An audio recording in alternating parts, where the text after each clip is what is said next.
Hey everyone, welcome to the finale of Crash Bandicoot. I hope to complete all the remaining stages and the 2 remaining bosses, so let's go. Next up is Lights Out. This is, like I said before, the stage where they turn the lights on and off, so your only source of light is basically the mask. It's not that long or that difficult, but the thing is, it is very easy to miscalculate and run out of light.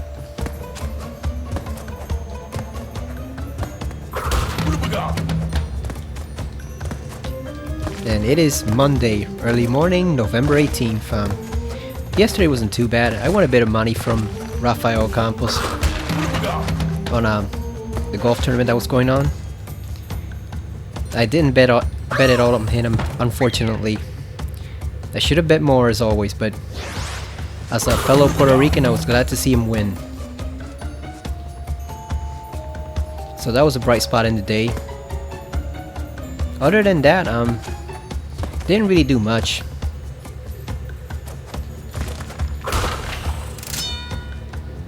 Oh, I did watch this movie, The Substance. Boy, that movie was wild. And rather tragic. I didn't know it was supposed to be a dark comedy, it seemed to have an intentionally offbeat atmosphere for most of it, but I didn't know it was a straight out satire, basically, of the beauty industry and the entertainment industry, and you know how it kind of just uses up people and disposes of them. Very intriguing film, and definitely a lot of Cronenberg in it. Cronenberg, The Thing even, you know, The Fly. There's a lot of influences according to the director. She looks like she really knows her horror. Oh damn, we grabbed that mask way too late.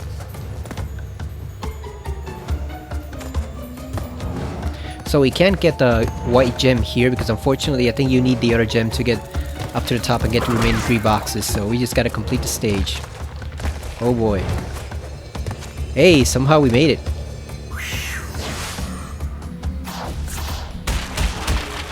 Yeah, we missed the 3 boxes at the top because we don't have the gem.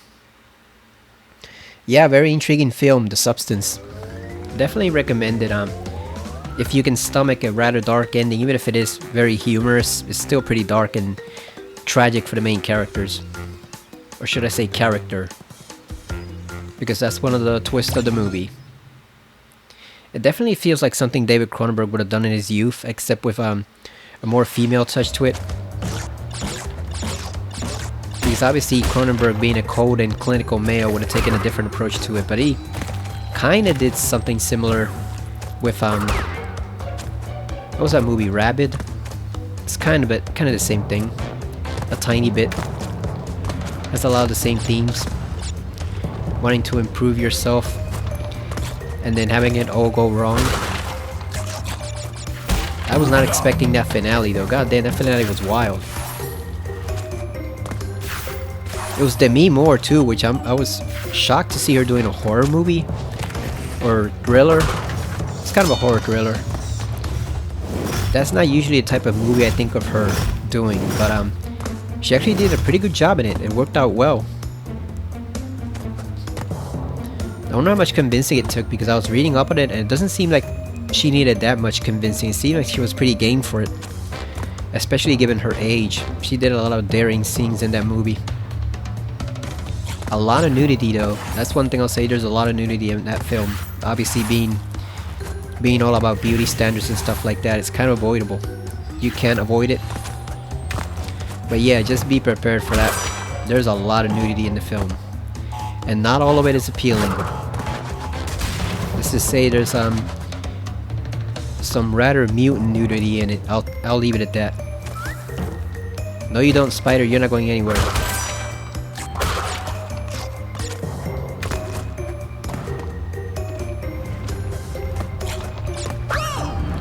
I wonder what other movies that director has done too.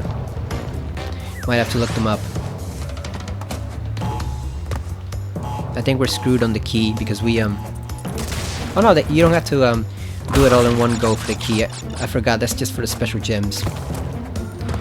We can still get the key. The other film I also saw was The Fugitive for the first time, and that was pretty cool. Definitely one of Harrison Ford's best movies. Like, I wasn't really paying attention at first because Discord was down, so the whole thing was just a mess.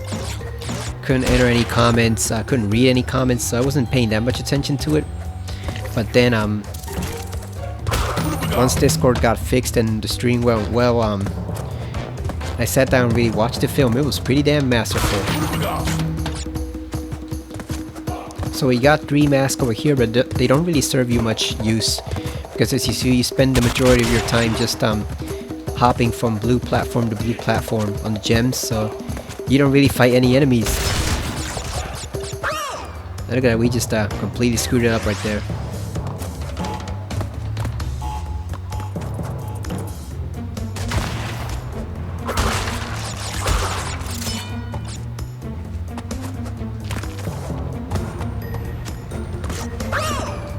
God damn.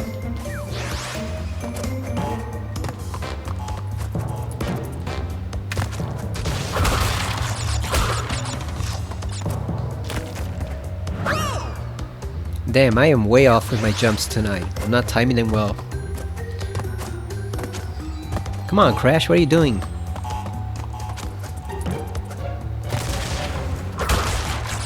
Good thing we have a lot of lives, right? We have 99, well, almost 99 lives, so we can afford to take a few L's. We just gotta find a checkpoint. Yeah, The Fugitive was really good. I'm not a big fan of Tommy Lee Jones. I don't like the Men in Black series. He was okay in Captain America. Typical Tommy Lee Jones character, military.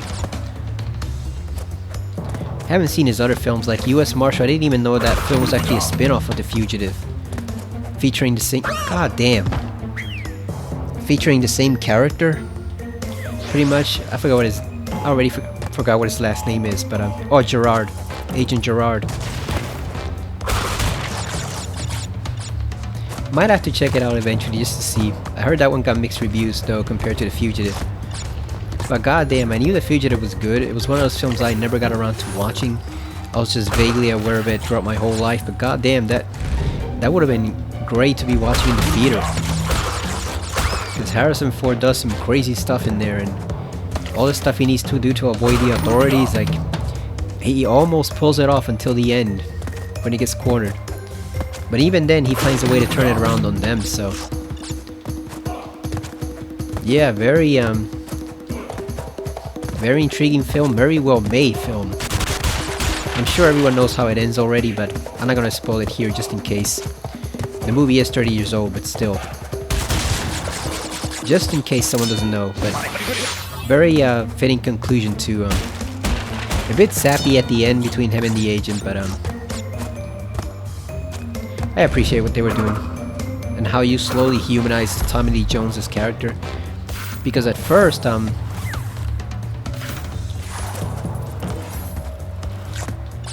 okay, so there's not any more boxes here. I just wanted to make sure. Let's wait for the spider to come back, if it comes back.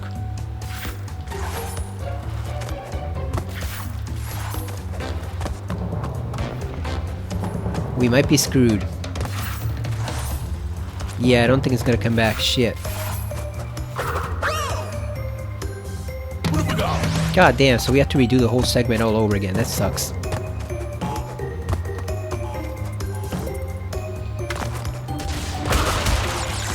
It actually has me wanting to get the 4K for The Fugitive, but I'm gonna wait to see if it goes on sale.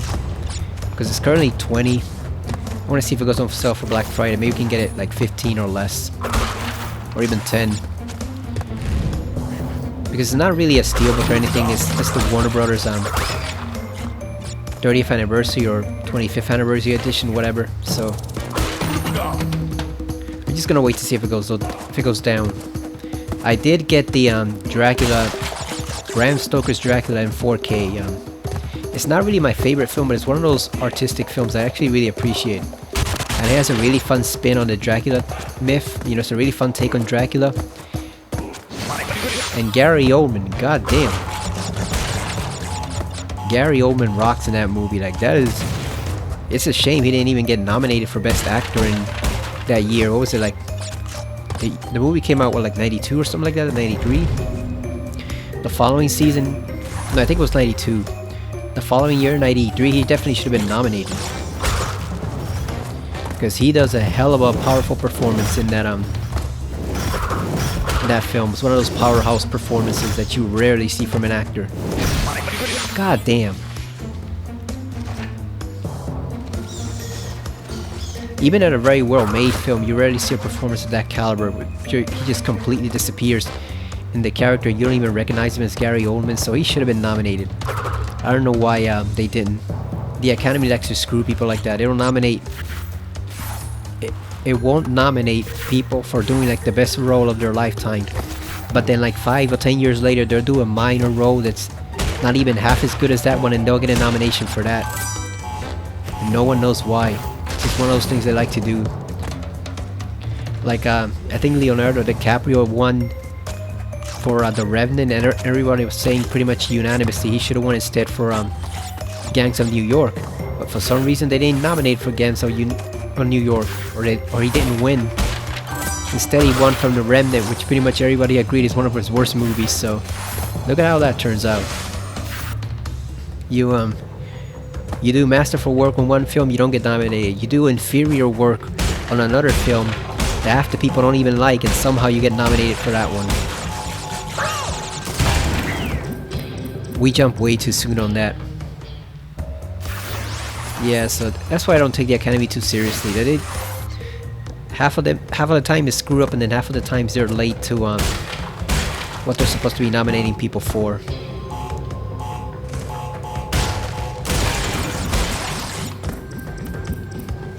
Or they do the crap where they... God damn. They do the crap where they nominate one person and not the other one that should also get a nomination. Like how Creed, they nominated Sylvester Stallone for Best Supporting Actor.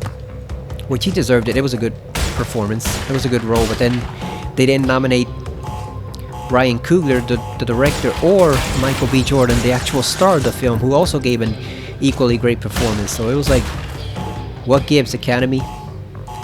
And you know, people have their explanations. I do too, but I'm not gonna get into it. But again, let's just say I don't take the Academy too seriously nowadays. It's all for show. But Gary Oldman definitely should have gotten a nomination for that Dracula role. I had a choice between that, the Captain America 1 Steelbook, or House, the Japanese movie. God, son of a bitch. Let's see if we can get it from up here. Oh, we got it. Never mind, we got it. Yeah, not House, the 18s. Not the 1985 horror movie. This is called Houseo. It's a Japanese horror film that I recently got introduced, and it's very, very peculiar.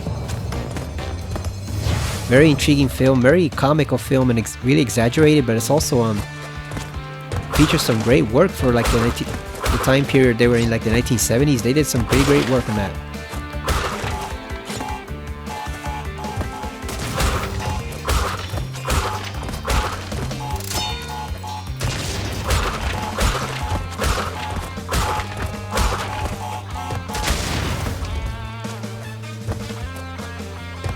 Alright, we got him.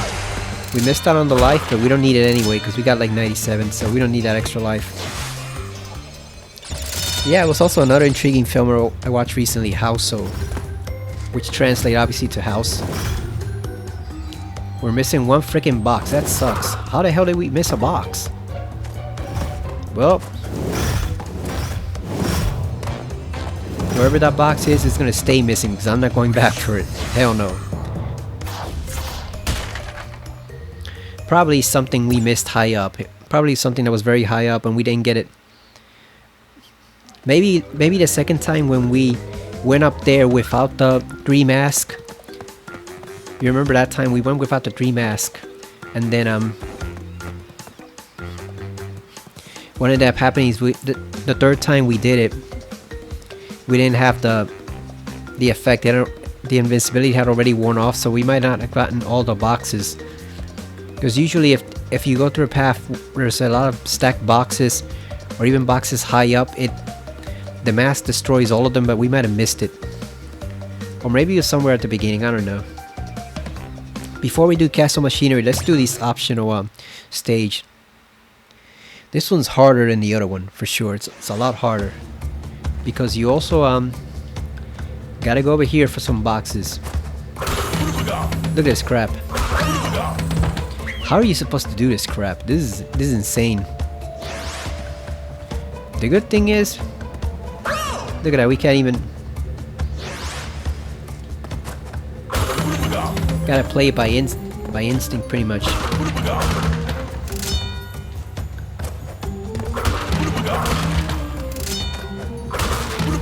And it would be one thing if they actually gave you extra time, the more masks you got, but no, they don't stack, so they still last the same amount of time.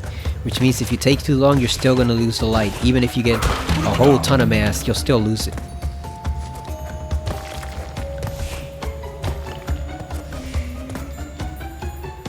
So you gotta hurry up and make sure you're on that platform before the light evaporates.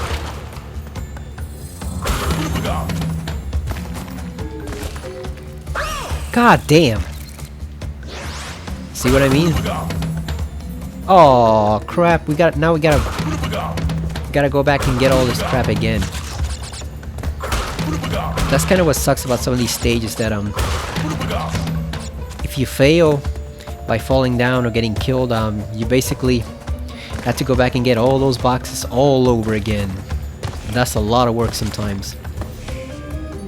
Let it come to us.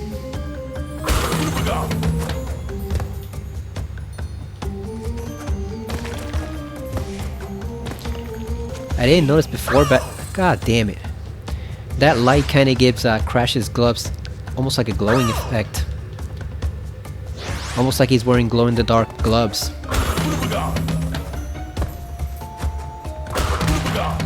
What sucks about this little area here is because Crash doesn't have the slide jump from 2 and 3.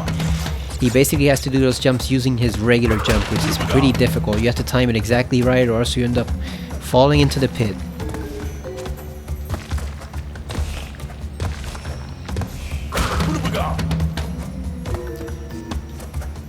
I don't know how we pulled that off. Almost miscalculated there. God damn! See what I mean? It's almost not even worth it to do this extra stage. Unless you really, really want that epilogue ending, where they show you the epilogue files for the different boss characters and stuff like that. That's really the only reason to do all the gems. You don't really get any type of bonus extras or rewards or anything like that.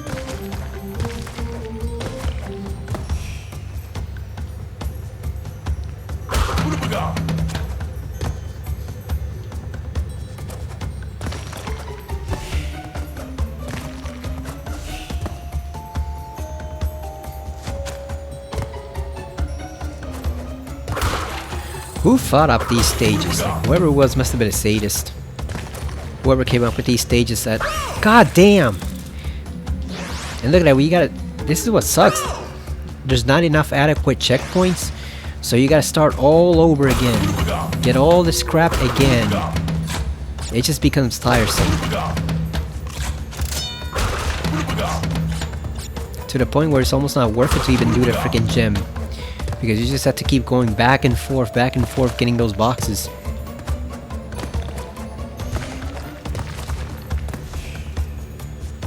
Imagine doing this with the relic. I think I had to do it once for the relic to get the trophy, and never again. I'm never doing the relic for this stage. Or any other stages like it. It's just way too difficult. Asking you to complete this in one go and then you have a time limit too? It's insane. Pure insanity. God damn it, and we lose the frickin' light thanks to the rat. Thanks, rat, you bastard. Jackass. See what I mean? It's almost not even worth it. It's not even worth it to bother to complete the stage. This is way too difficult and way too troublesome. It's annoying.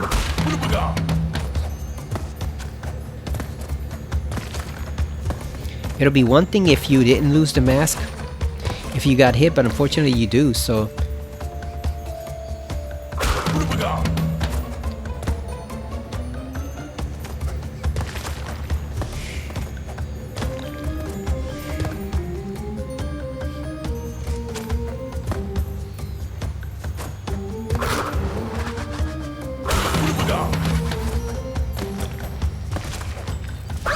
God damn, I don't know why he can't get that jump.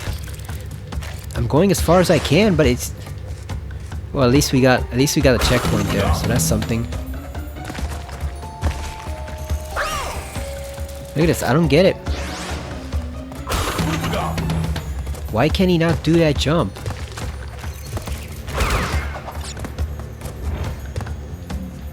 I don't know how he pulled that off, jumping over the pendulum.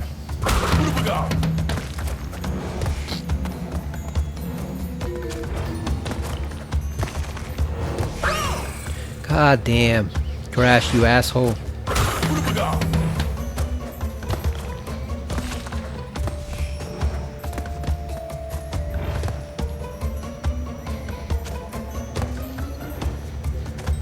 How does Cortex even get around this castle like this with all this stuff broken up and all these platforms and stuff? How does he even manage his way around the castle? I guess he just floats on his little hoverboard thing. His hover bike or whatever the thing is, he just floats on there and that's how he gets around, because this is insane. Who built a castle like this? Not even Bowser built a castle this ridiculous. And he's the king of showing off with ridiculous castles, but goddamn, even Bowser has limits. Even Big Daddy Bowser has his limits, and Cortex is just an insane man. Get lost, Spooter.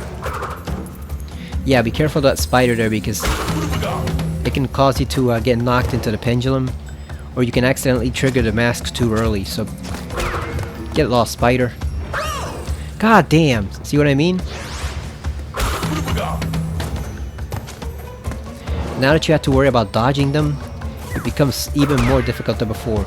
It's just slightly more difficult than it already was. Wait for the platform to come back. God damn!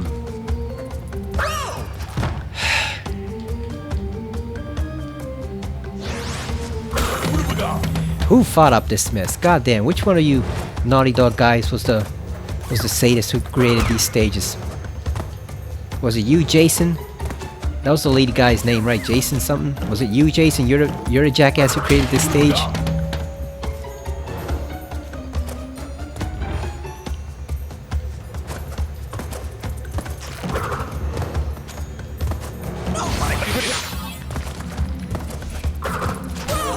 God damn, we got killed by the spider a few feet away from the mask. Come on. And what sucks is you get no reward for doing this optional stage. It's just one more completion. You don't get shit for doing this stage.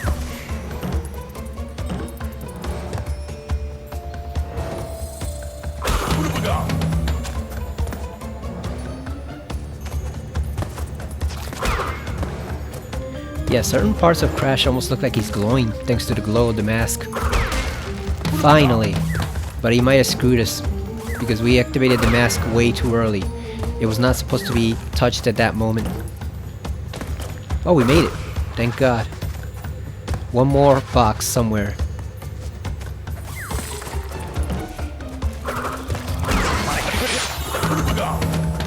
Oh! That was a bit of luck. That was completely unintentional on my part. I have no idea. God damn, we almost made it. Yeah, this is a really difficult stretch of the level here. Can you imagine trying to do this for a relic like I did many years ago? It was just a goddamn mess.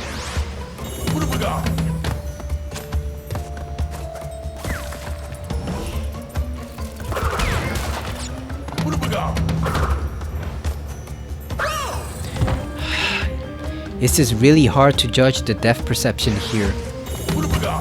You think you're jumping farther than you are.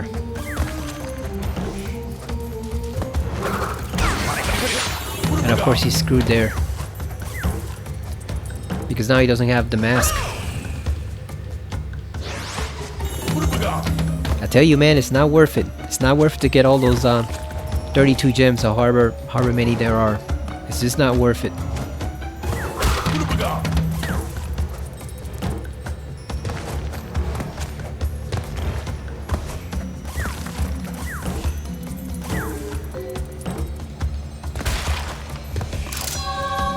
Thank God we got it. Whew.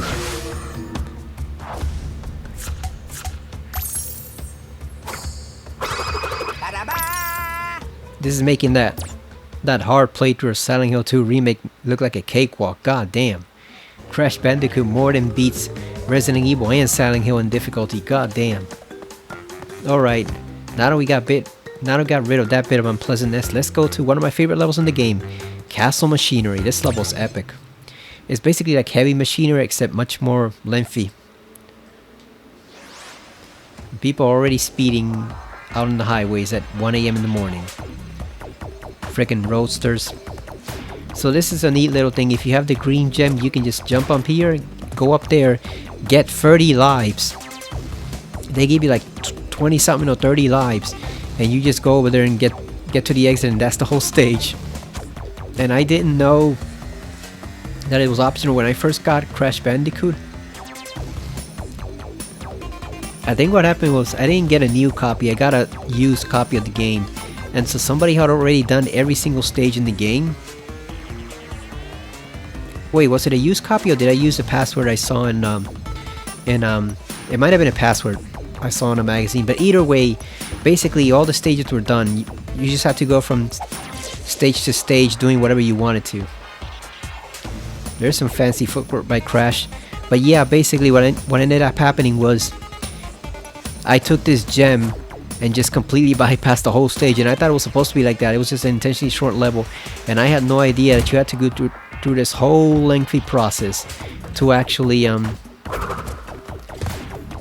you know, to actually beat the level and get all the boxes and stuff. I thought the stage really was just that short.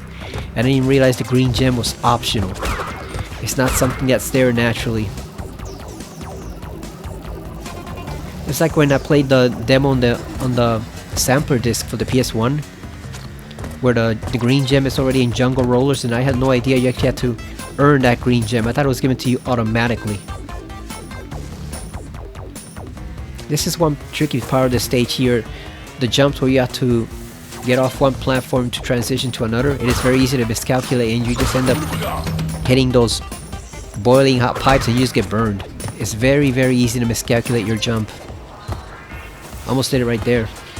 Gotta avoid the steam pipes. It's like Metal Gear Solid 1. You gotta avoid the steam by any means necessary. The steam is bad.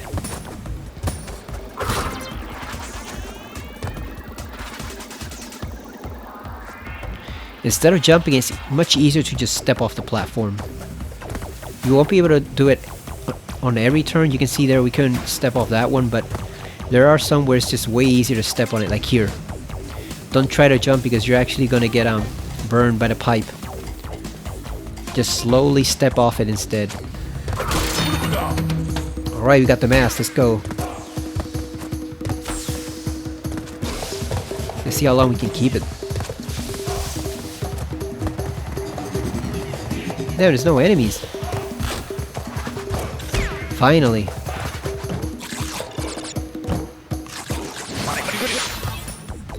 Look at that, we went that whole stretch, we only killed one enemy. That sucks.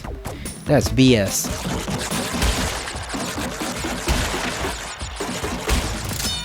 I used to think you could climb up here somehow, but you can't. That's just part of the level. You can't actually go up there.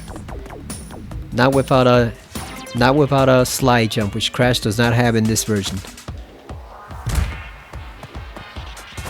You guys remember Blast Chamber? That game for the PS1? I only tried the demo on the sampler disc. That was a very weird game.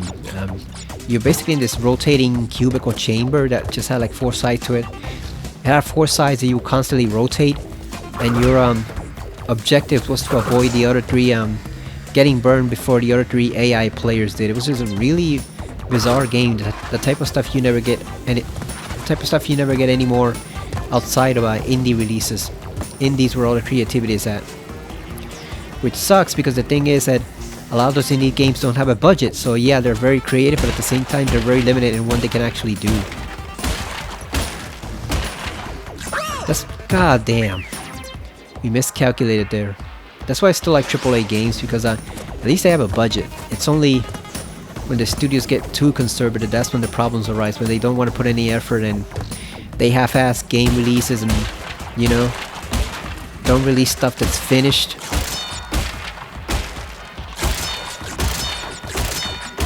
Hell yeah, got them all. Yeah, when they release games that are unfinished or they don't let the studios take any risk and they're very unpolished, that's when you really get into trouble with AAA games.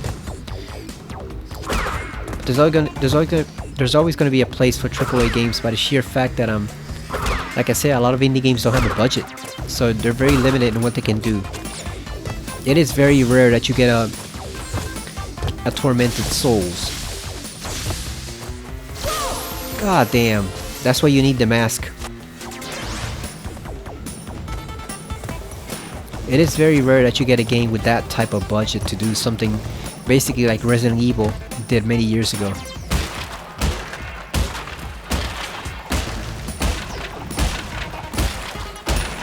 Like I was watching someone play Slitterhead, and the main problem with that game, aside from it being janky and the gameplay being kinda or very rough, is they didn't have a budget, so there's no voice acting in the game at all. Which you don't really realize how accustomed you become to voice acting until you lose it. Until there isn't any voice acting, and it's not a Mario game or anything like that. It just doesn't have the budget for voice actors, and you don't really realize what a difference that makes in terms of getting immersed in the world.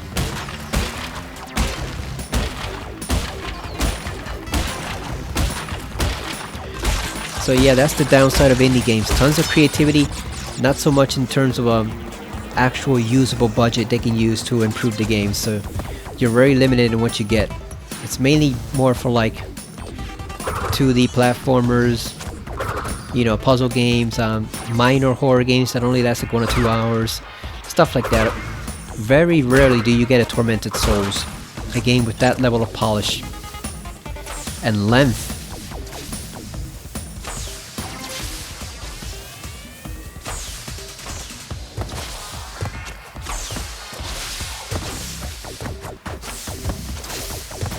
Alright, we got it.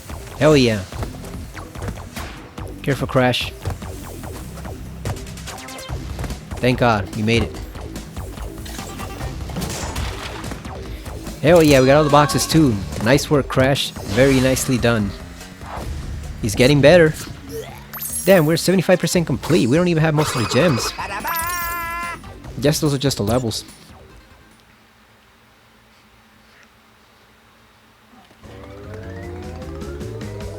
What I was saying about the movies earlier, also I'm also looking into maybe getting the Indiana Jones Steelbooks, because I already have 3. There's only 5 movies. Like, regardless of what anyone thinks about the 4th and 5th movie, there are movies, so I already have 3. I didn't want to get them because at the same time I already had the DVD set for Indiana Jones and the Blu-ray set for Indiana Jones and an individual release for one of the Indiana Jones movies, so I didn't want to get them originally. But then I figure, you know, I'm thinking there's only 2 left. There's only 2 steelbooks. I might as well buy them, right? Like, I might as well just buy 1 steelbook and then buy the remaining one on regular 4K, because there's only 2 movies left. But I don't want to pay a lot for them, so I'm waiting to see if they go on sale for Black Friday. I don't really want to pay a lot of them, especially for Raiders, which is one of those. So you cannot spin these guys, you have to stomp them.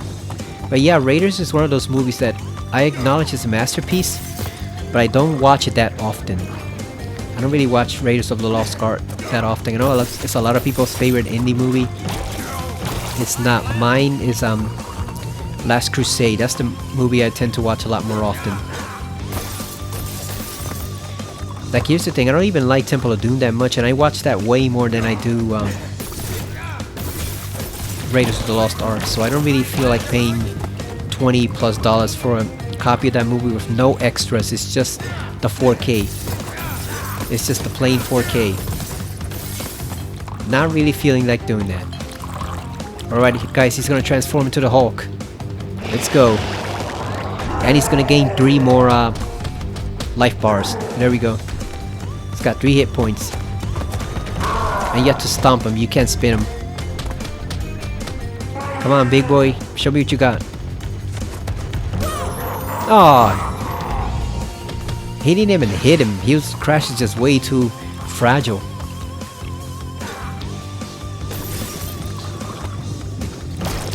I guess that shows you when a scientist who doesn't have any combat capability becomes the Hulk. Yeah, he's big and strong, but he can't actually do anything because he doesn't know how to fight. He's just a big dumb monster. God damn! Crash, you can't even touch a ball of slime. Come on. I wonder how Red Hulk is gonna be in Captain America next year. Because General Ross is a soldier, obviously he's a general, so he does know how to fight. And even though he's old and he's been behind the desk for like years and years, by that point, I think he's a president at that point. Which I don't know how the hell General Ross won the presidency with that, well, with all his buffoonery, but then again, as we've seen, god damn, as we've seen, you can be a complete buffoon and still win in politics. Expertise is not needed, but I'm curious to see how much deadlier he's going to be compared to the regular Hulk, because the regular Hulk is formidable and Bruce has learned a lot, but at the same time he's still a scientist. He's not really a combatant before that, so his combat style is very rough, very unrefined. I'm sure Tony and the others gave me some pointers while he was in the Avengers, but it's not really the same as having a fully fledged military, trained soldier suddenly become the Hulk, even if he is old. Because now you've got a problem, because you got a Hulk who can actually fight. He doesn't just pick up stuff and throw it and just throw random wild punches. This guy actually knows stuff like CQC and defense and things like that, so he can actually engage someone in battle smart, tactically. So I'm curious to see how much better he's gonna be than the regular Hulk. This one's kind of difficult. Oh, they gave you the pity mask because you're losing too much. Or I wonder if he could be worse, because the thing is that while he is a trained soldier, he's still old and out of shape. So I do wonder, like, he hasn't been on the battlefield in a long time. So I do wonder, obviously Captain America's gonna have to defeat him, Sam Wilson, but at the same time, like, for Captain America to be able to defeat him implies that he might not be all that great at controlling him. Like, maybe it's one of those situations where, yeah, he's got great strength and great endurance, but he can't actually control it all that well, which leaves him vulnerable to attack. Because we saw, even in the original Incredible Hulk movie, we saw Blonsky's character, Emil Blonsky. We saw him actually put quite a whooping on the Hulk early on, with all his dodges and flips and stuff like that. So it is possible. But I'm really looking forward to see how Harrison Ford plays that.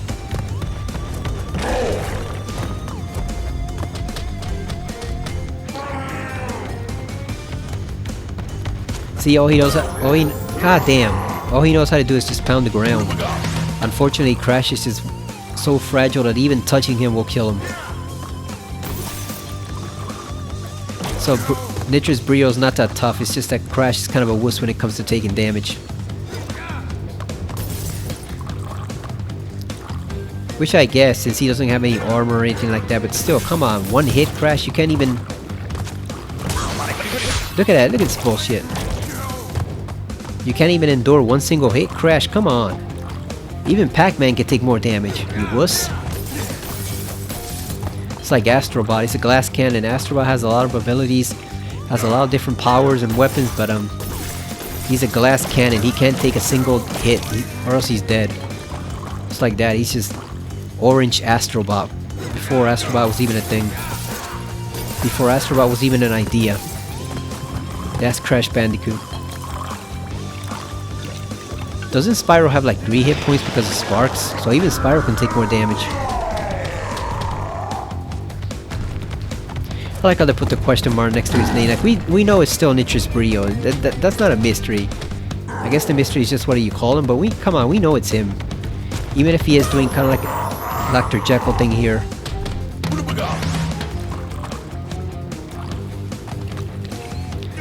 It says in his epilogue file that he becomes a mixologist after leaving Cortex, so that makes sense. You can see him mixing the vials there.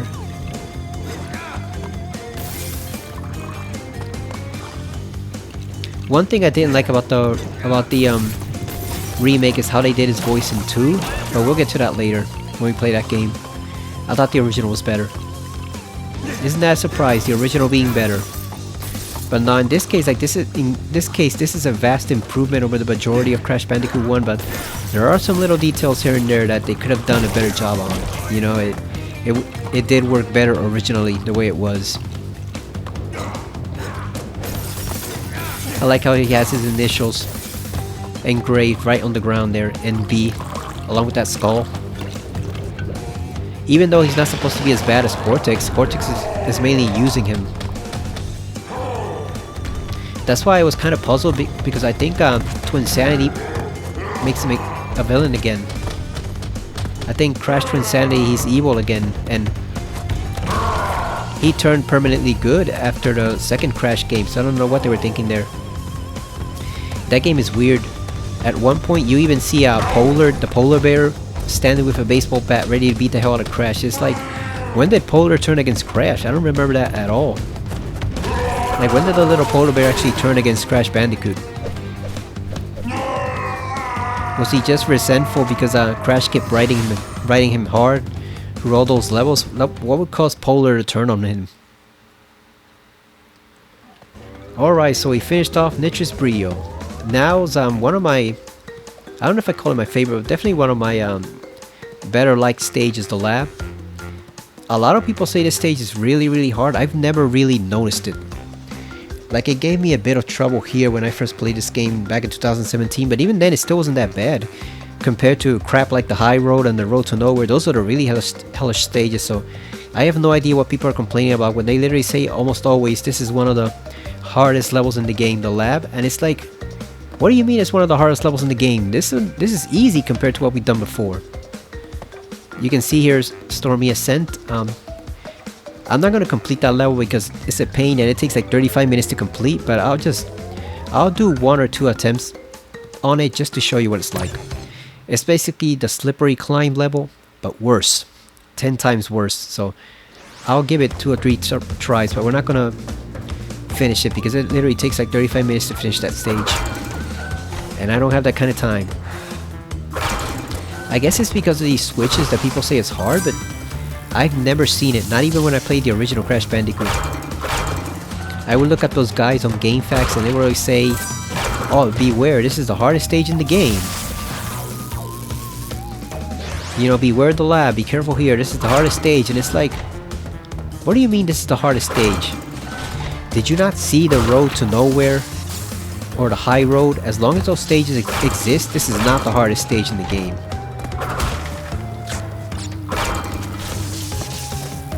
The trick there is to open up the bridge after, you gotta time it right so that it opens up, I'd say maybe slightly before they start spewing the electricity there, so that you have adequate time to cross.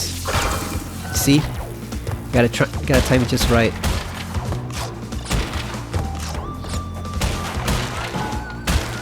That's one reason to break those boxes like that, because if you just charge into them and you don't see that TNT, you're pretty much screwed, you just get blown up. Remember, you don't have a mask right now, and I think they only give you like 1 in this entire area, so you really don't want to be taking too many risks. You want to look to see where you're going first. Oh, I remember this crap. There's a hidden box above that arrow box, and we just died.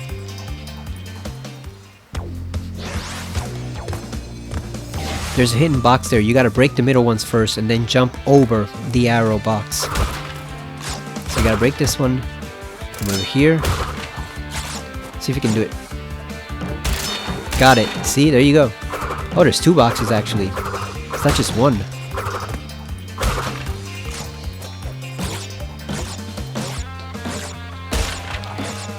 We actually need the lives now because we lost quite a bit on that stage. Which one was it? Was it oh yeah, it was not the lights out stage, the other one, Fumbling in the Dark. We lost a lot of lives there.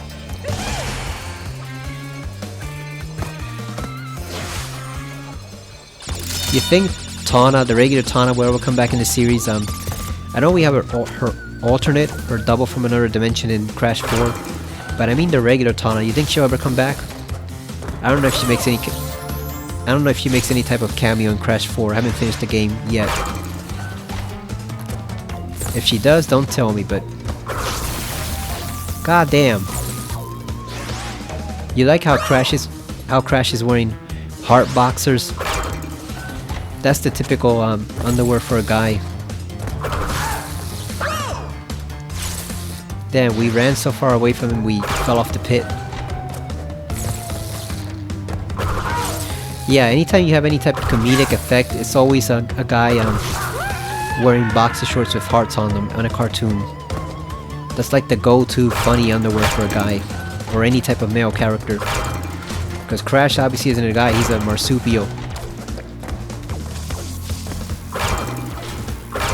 So that one activates the bridge, and then the other one activates the door. You gotta hit the bridge first, and then the door. And then haul ass before the bridge shuts down.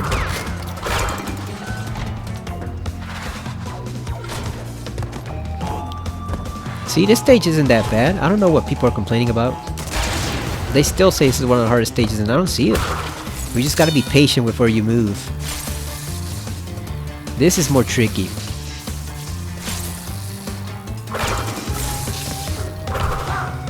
You gotta time it just right so you can get him.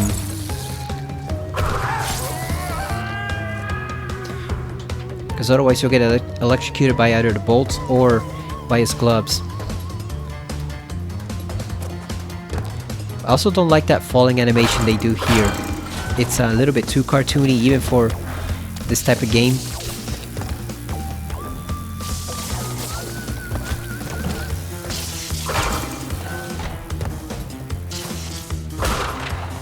We almost fumbled that. Yeah, I know Crash has a cartoon type of vibe to it, but I think they exaggerated it a little too much here. You know, I like the original effect where they just kind of tumbled off the ledge. This one you can't control. You can't control the bridge, so you have to just wait your turn. There we go. You gotta time it just right to be able to get past the... God damn. Be able to get past the bolts.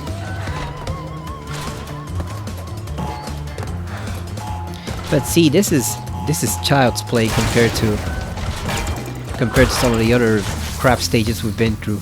This is easy.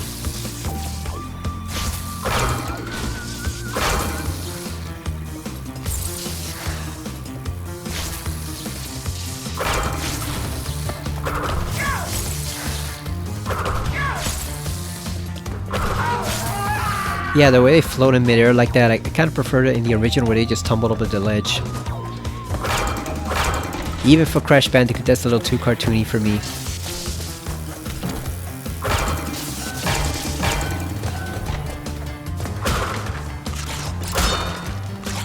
Just a tiny bit, just a tad.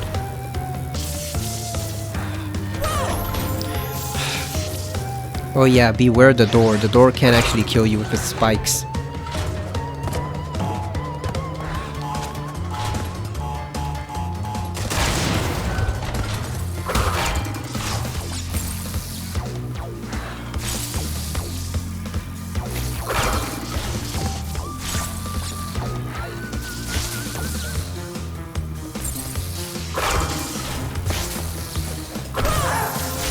Come on.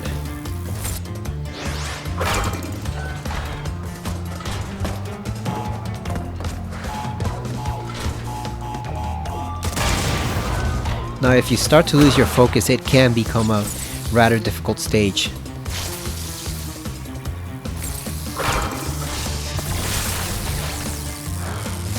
What sucks is that it's kind of hard to tell when he's going to activate his gloves compared to when the Tesla coils start throwing that electricity around.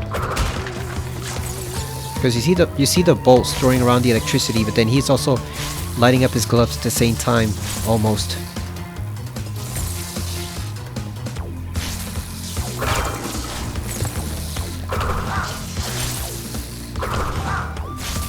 Once you push it back, it's alright. Yeah, once you push him back, you've got a little bit of time. But it's difficult to make the jump right there. Because you don't know when to activate the bridge.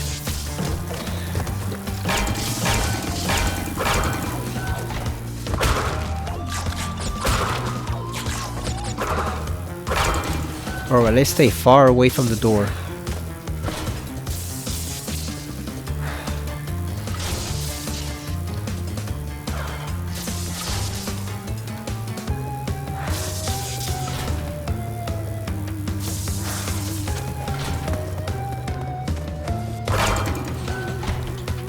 Alright, let's go.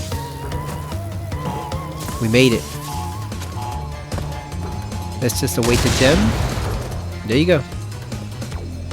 Wait a second. Oh yeah, this is one of the ones where you have to do it in one go, which makes it extra difficult. That's why. I guess that's why a lot of people say it's one of the hardest stages, because you have to do it in one try. Yep, nearly perfect, but you died. So I guess that's why people complain about it, because you have to do it in one go, otherwise you don't get the gem. So the Great Hall is basically a non-stage. You just literally jump over a small pit to the other side of the ledge and just exit out using the warp portal. But its real purpose is basically to get you the epilogue files at the end, so you can see what happens to all the side characters and bosses. But since we don't have all the white gems, there's no point in doing that, so we're gonna go over here to Stormy Ascent just to show it off so you can see what it's like. Then we'll go and do Cortex. Actually, I want to go to Jungle Rollers first so you can see what I was talking about with the demo. Yep, look at that, good luck, you're gonna need it. Now you would see this number and think, oh, it's pretty easy, right? It's only 56 boxes. Oh no, it is hellish. It is a hellish time getting those 56 boxes. You do not want to play the stage more than once or twice. And now they added in those guys. So now there's more of them throwing those beakers. Look at this.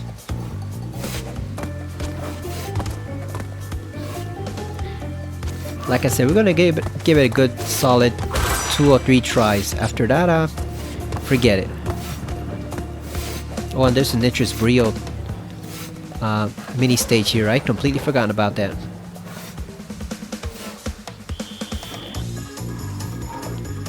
Remember, you gotta time it just right.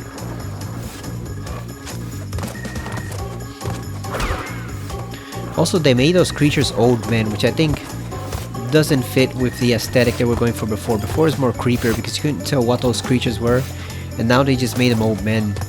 So I guess they're supposed to be Cortex's rivals, maybe? People who oppose them, and now they're just imprisoned there. Either way, the old version was better, where you couldn't tell what they were. You just saw 2 glowing eyes and a hand mysteriously reaching out in the dark, and you could not tell what they were.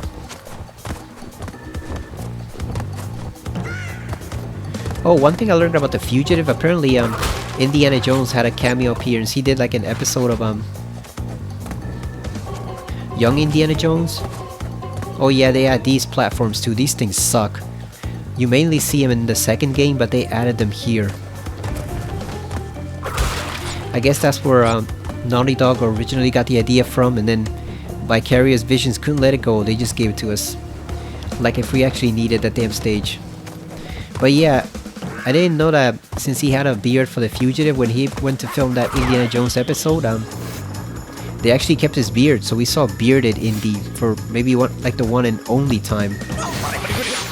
Look at this crap. How are you supposed to do this? Look at this. So it starts.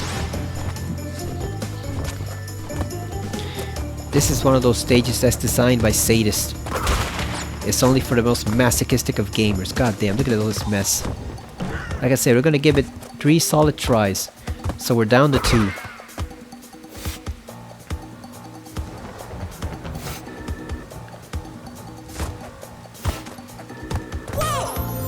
And it is very easy to trip up there.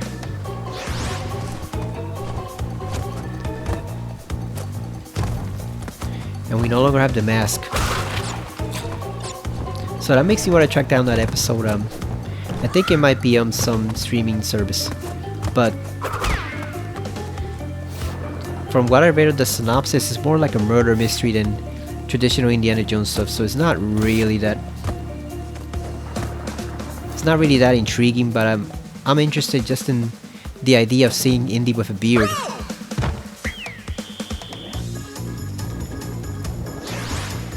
Well, we did our 3 tries. That's it. We are out of here. Screw that stage. I'm not spending 15 to 20 minutes doing that stage. That stage is bullshit. We did what we had to, so let's go do the Great Hall. Too bad you can't have Coco defeat Cortex. See, look at that. All you gotta do is just hop over here and there you go. Now, if you want to check out the other platforms so you can see what it's like. I do like that it has the closing theme, you know, this remix version of the closing theme. That's pretty cool. So you see the gems over here. So we do have some, but then once we get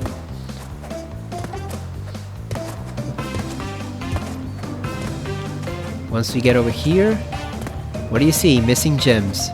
So that means we haven't gotten enough. Yeah, it's probably easier to die there just than to try to come back.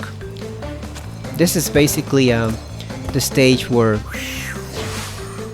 if you choose that route, Crash and Tawna basically steal one of those gray birds, the ones that look like vultures, and they just ride off into the night away from Cortex. But if you think about it, that ending isn't really satisfactory because you don't take down Cortex. So his main enemy, the whole boss character who's responsible for everything, is still around. So it just doesn't make sense. It's actually better to just go and fight him. But first we're going over to Insanity Beach so we can see jungle rollers. I want to show you what I was talking about on the PS1 sampler disc.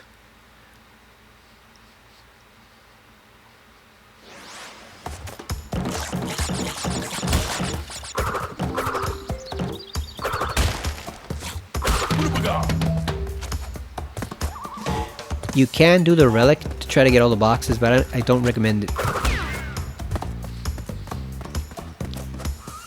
Also, the skunks look more like gray than black and white. That's another little detail that bugs me.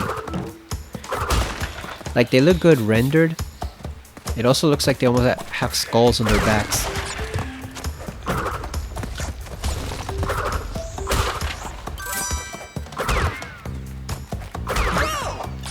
Come on, Crash, what are you doing?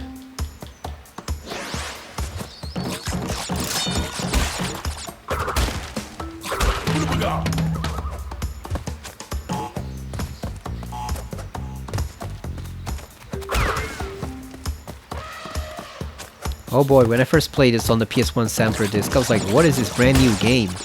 Look how cool this all looks.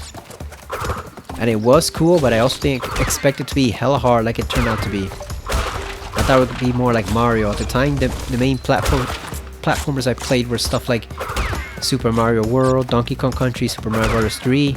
I did not play Nintendo 64 version of Mario until way later, so I never got exposed to that. So my main platforming experiences were on the Super NES, and that's what I was accustomed to. And there were some definitely hard stages there, but oh, we didn't get the green gem? Oh, that's BS. God damn, I wanted to show you so you could climb upstairs and grab the other boxes. Where is that green gem? I think it's one of the temple levels, right? Is it Sunset Vista, maybe?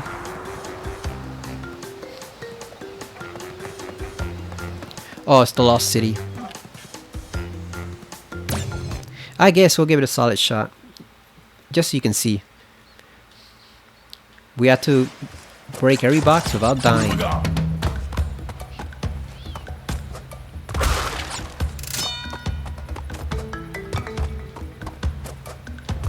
We're not doing that relic, hell no. We probably should, just because we can get it done at once, but the thing is with these jumps, it is very difficult to time it right.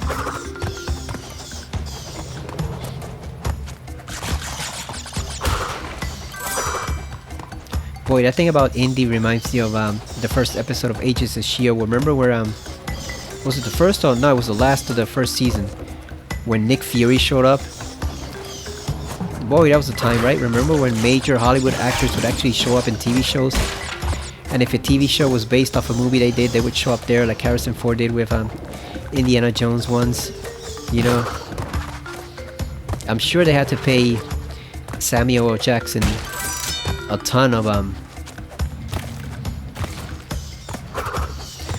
money to get that cameo appearance in the last episode.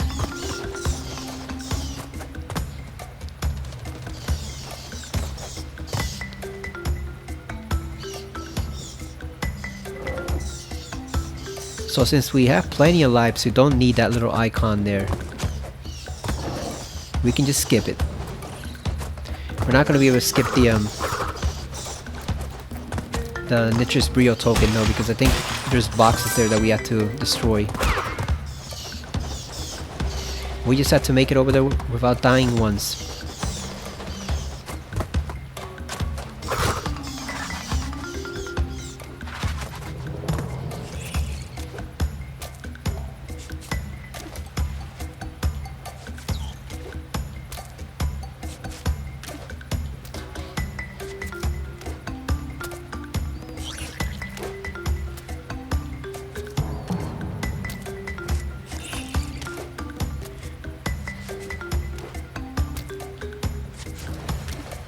Damn, he's just too slow, the chameleon.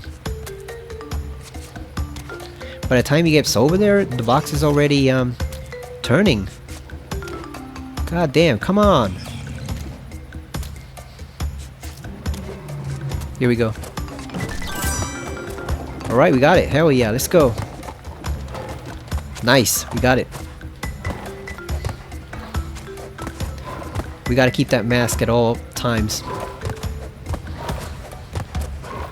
Because we cannot afford to be going with the stage without a mask. So that means we also gotta avoid risky jumps.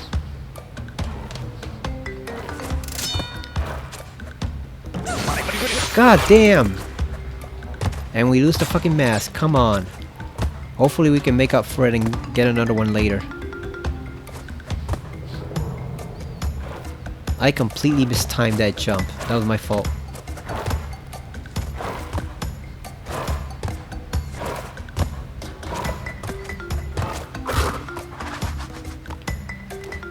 Get this fool out of the way.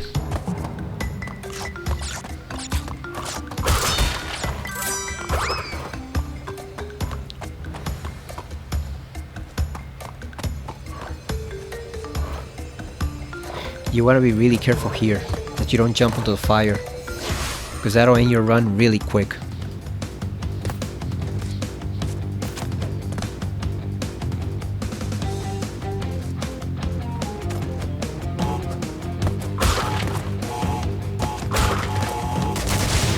God damn!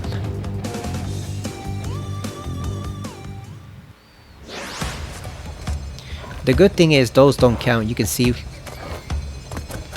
those don't actually count as a death if you die in the bonus stage, because otherwise no one would get this trophy at all.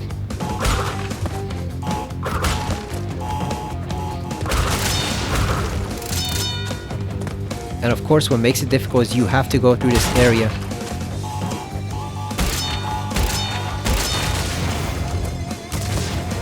There you go, we got him. You have to go through this area in order to get all the boxes, so there's no avoiding it. You have to go through the Nitrous Brio stage. Okay, we cleared that. Oh, okay, so this is where the platforms came from. Not the second game, they came from over here. Got it. For some reason I was picturing them on the second game, but no, they came from the temple levels. That was really dangerous there. We could have spun off the ledge if we struck him incorrectly. Want to get rid of this bat.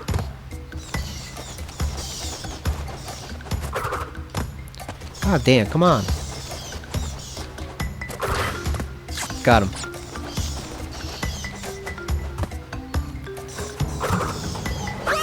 Ah, come on.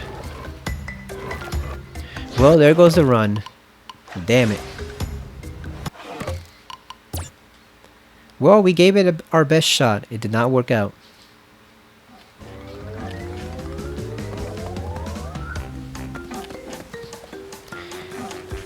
We tried our best, it just was not meant to be. I want to see if we can get the other one. Maybe not jungle rollers, let's do the other one.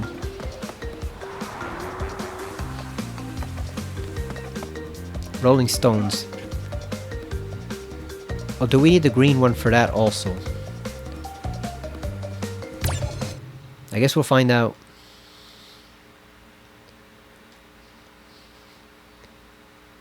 Oh, we got the blue. Never mind, we're good.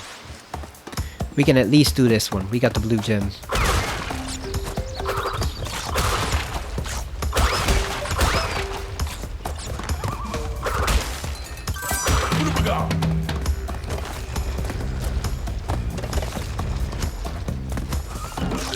Also, I think if you do the relic, it's impossible to get the all the boxes because they won't give you the embryo tokens. Or embryo.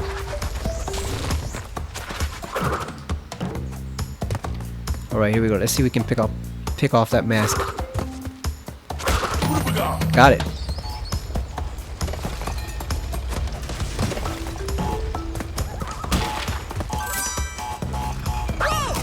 God damn, come on, Crash, what are you doing?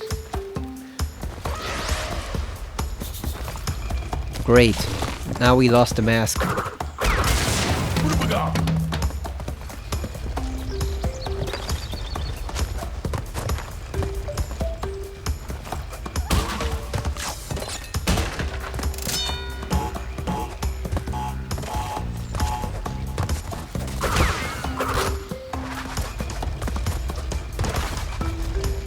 I do like how you can spin off enemies into the distance and use them to break the crates. Sometimes it's better than trying to break them yourself.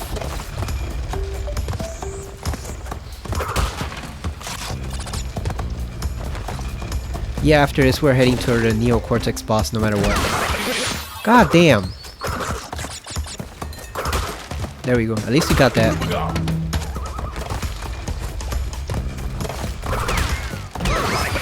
Come on! Really? Damn skunk, you piece of crap.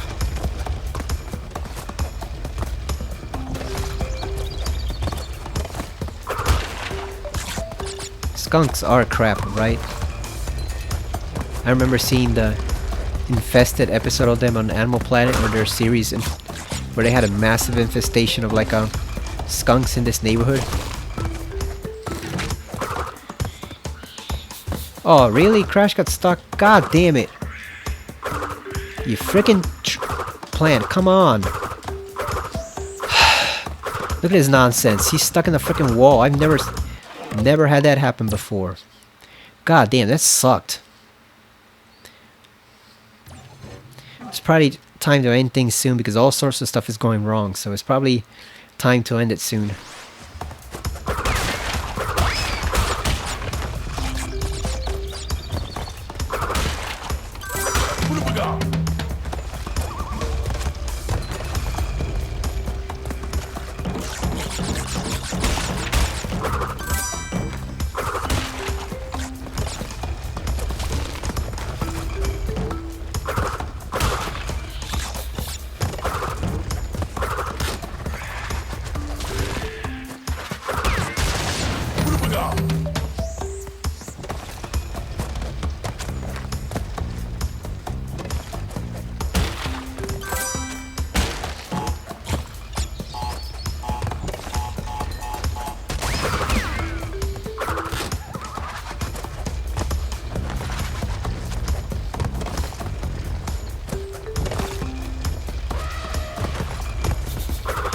I do like the design of these levels.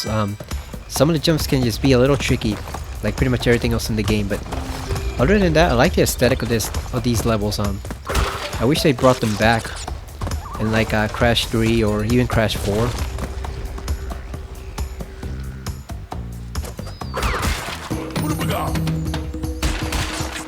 All right, we got the mask. Let's go. And we lost it again as soon as we stepped into the bonus stage.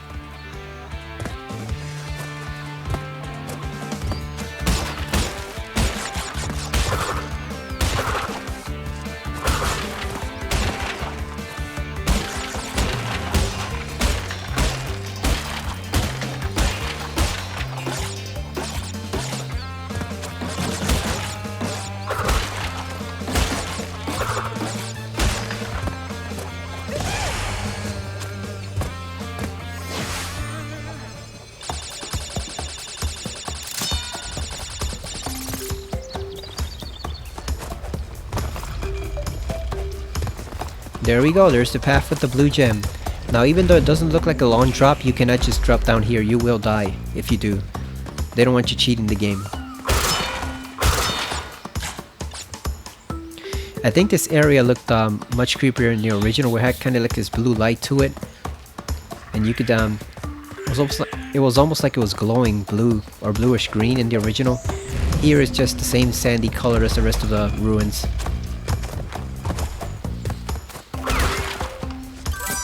Or would those be considered ruins? Because I mean, I'm guessing they're still being used by the natives. So I guess this is regular architecture. God damn it, Crash, really? Really?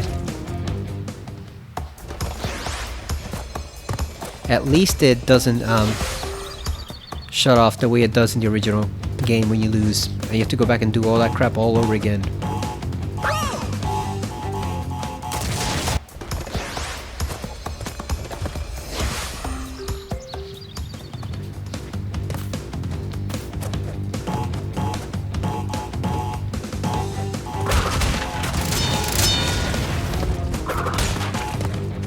Alright, we got 3 lives back. If we can keep them. 6 back. Let's go.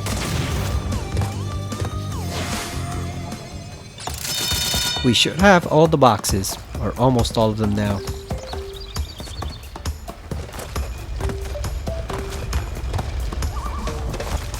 I like the music in this stage too. It's very mellow and calming.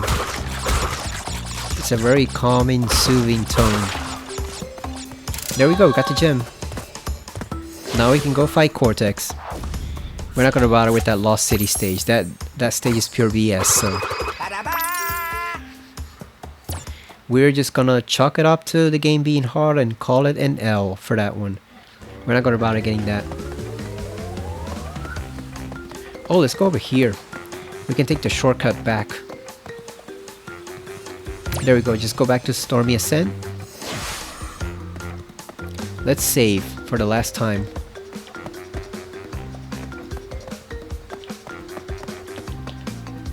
If he can save, come on!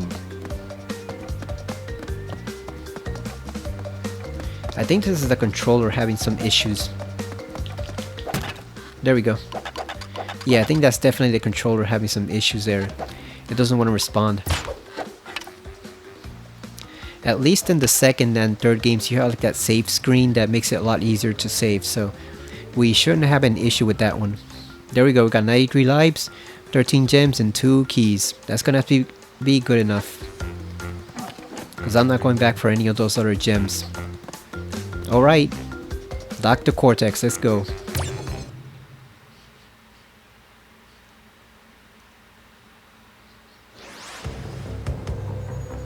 Darn you, Crash Bandicoot! So the castle's burning. But who actually did that? Because I don't think Crash did nearly enough damage to cause all that destruction. It wasn't like he was armed with a bazooka or anything.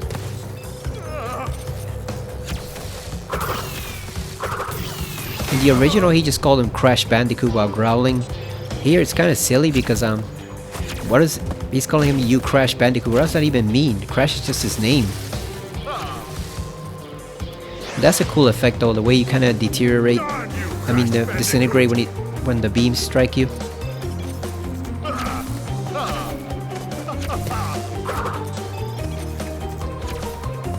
So here's more like a hoverboard. In the original, isn't it like a kind of like a bicycle or something, like a hover bike? Here it's more like a board.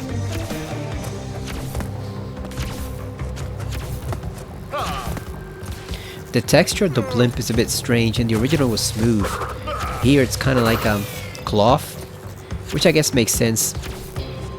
Blimps are made out of a kind of cloth, but still, it's weird to look at. Almost looks like a crochet. Like a crochet of an actual blimp.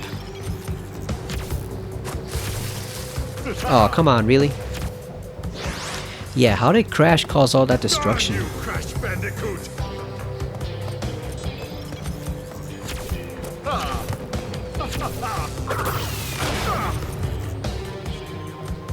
And you don't get a mask unless you lose really often, so You're basically on your own for this one. You have to beat him without any help. I mean, you don't get a mask for any of the other bosses either, but you know, you'd think they'd give you one for the final boss, but no, they kept it the same, so you have to beat him fair and square on your own. And the trick is basically to accumulate the green blast, you know, hit them, avoid all the others, only hit the green ones.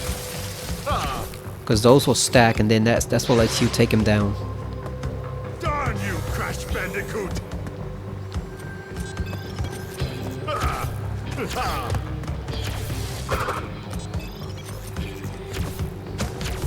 It's been a long time since I played this game, so that's why I'm a bit sloppy with regards to the boss fights.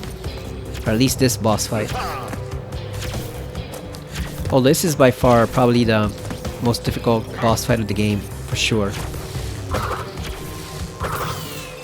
Because the others aren't really challenging. I guess the only one that might challenge you a little bit is Pinstripe, but even then, goddamn, even then he's still pretty easy compared to Cortex. Because Cortex has those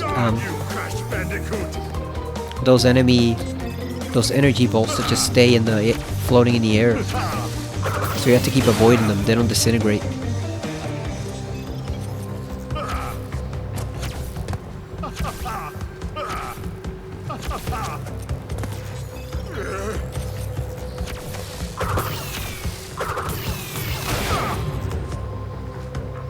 What I want to know is, how do they stack? It's just pure energy. How are they even stacking in the first place? Come on. It's the same question that people always ask of the Death Star in Star Wars. How do the 5 beams converge and then become one beam? That defies all laws of physics. It's not like Star Wars is known for scientific accuracy, but even then, even by the in-world standards, it still defies all known laws of physics. You gotta figure the way they have it, the way they're doing is they must have some type of a cloaked satellite or something absorbing all the beams. You have to have those, like some type of invisible, come on, some type of invisible structure absorbing all the beams so that they can actually converge, because otherwise the beams would just go straight through each other.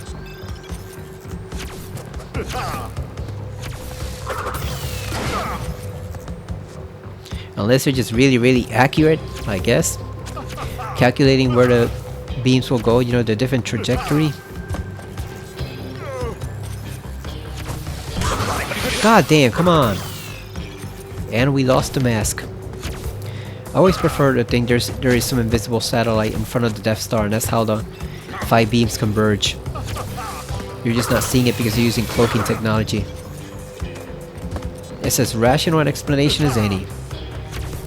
Like, not that Star Wars needs any rational explanations, but god damn, see what I mean? They're very difficult to avoid. Because you don't know where they're coming from.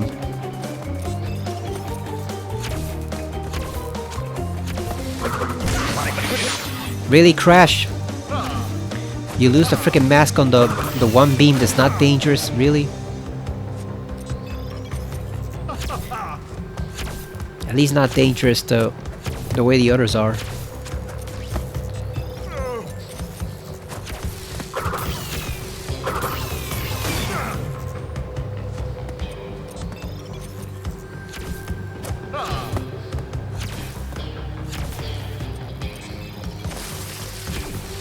God damn it.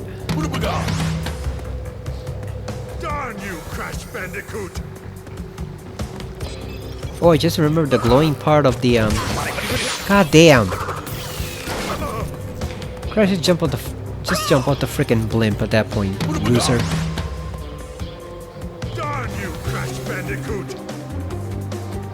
What I was saying, that stage in Jungle Rollers, I just remembered the glowing part is not in Jungle Rollers. I just remembered it's actually a stage in Crash 2 that has a similar setup, where you go down there and there's extra boxes after you get the gems. So it's not, I had the wrong stage.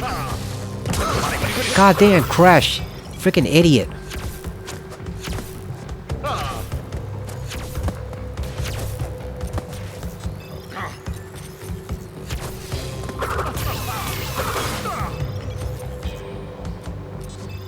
Yeah, it was confusing the two stages.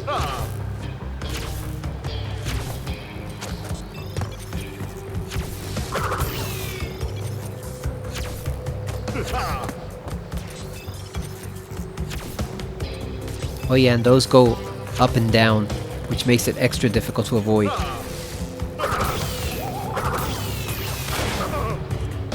We're getting close now. We're getting close.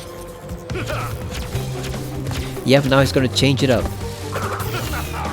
Now he's switching to rapid fire. One more. One more. Let's go. There we go. Cortex is done. For now. Yeah, like I said before, I prefer the old way where he just kind of leaned forward and fell off the bike instead of that little cartoonish bit where he's just hovering around for a few seconds.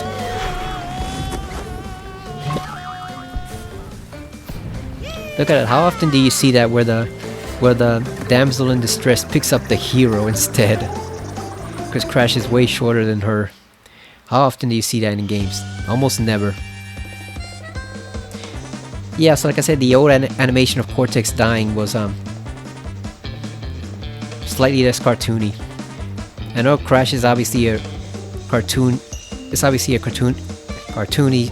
God damn, I can't even say it. It's obviously a cartoonish vibe for the game, but I actually prefer the way Cortex died originally. So Toys for Bob did help create this. Alright. I thought it was all Vicarious Visions, but I guess they also help with development too. I guess that's where they learned some of the stuff for Crash 4. Although they didn't learn not to make the game impossibly hard. That's one lesson that evaded them. They should have learned not to make the game too hard, because otherwise you just frustrate your players.